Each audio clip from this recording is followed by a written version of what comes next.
friends, I have a new book for you today. It is The Princess and the Warrior. It is a tale of two volcanoes, which I know we talked a lot about before school closed.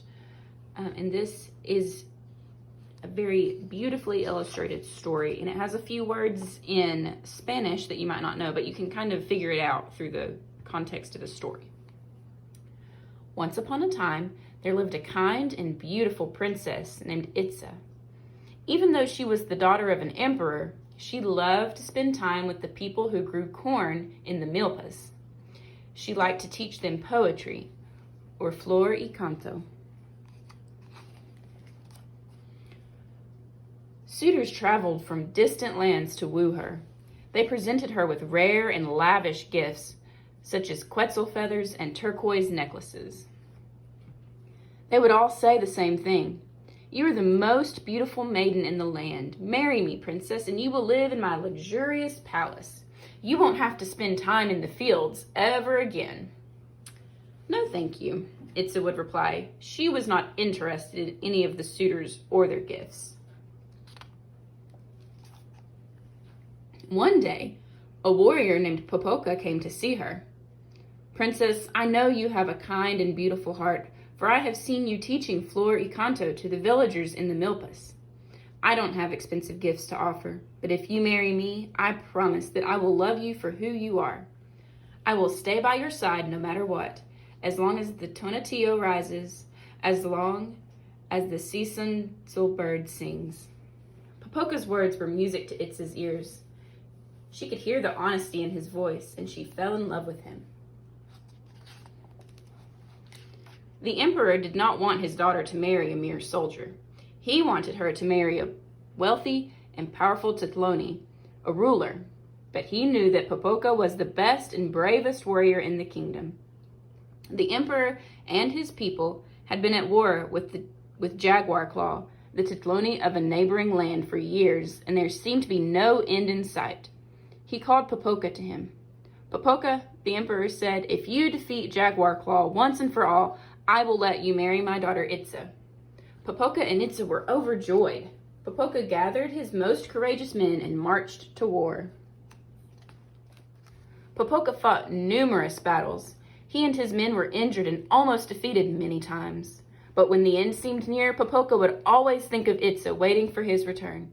He would defend himself with his chamali, attack with his macahuitl, and inspire his men to fight with even more courage than before.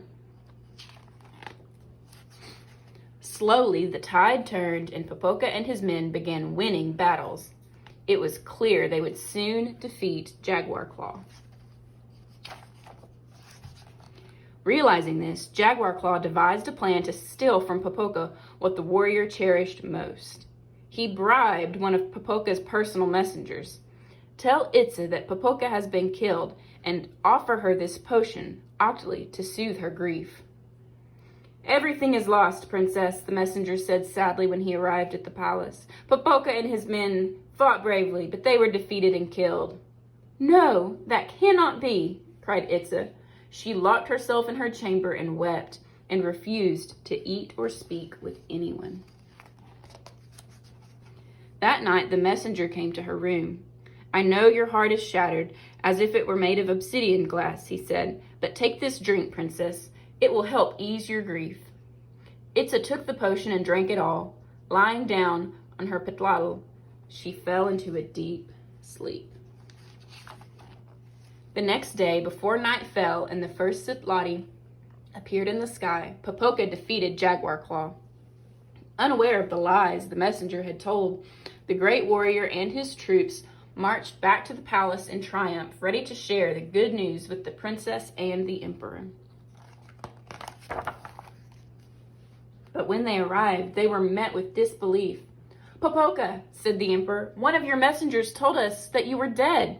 Itza was heartbroken. "She took a special Octli to ease her pain, and now we cannot wake her." "This can't be true," said Popoka. "Itza, my beautiful princess, has to awaken." He ran to her chamber. He kissed her and held her in his arms. He called out her name over and over, but Itza did not wake up.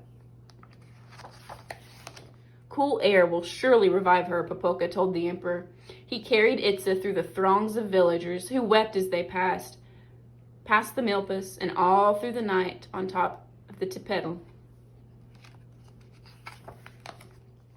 He laid her on a Xochitl bed. He knelt down beside her. The cool mountain air soon turned to snow, but still the princess did not wake up. Popoka refused to move. He stayed next to Itza just as he had promised when he first met her. As long as Tonatiuh rises, as long as the Xochitl bird sings. In time, where once there was a princess with her true love by her side, two volcanoes emerged. One is known as Itzakiwatl, or Sleeping Woman. The other is known as Popocatépetl, or Smoky Mountain. Itzakiwatl continues to sleep, but Popocatépetl spews ashes and smoke from time to time, as if attempting to wake his sleeping princess.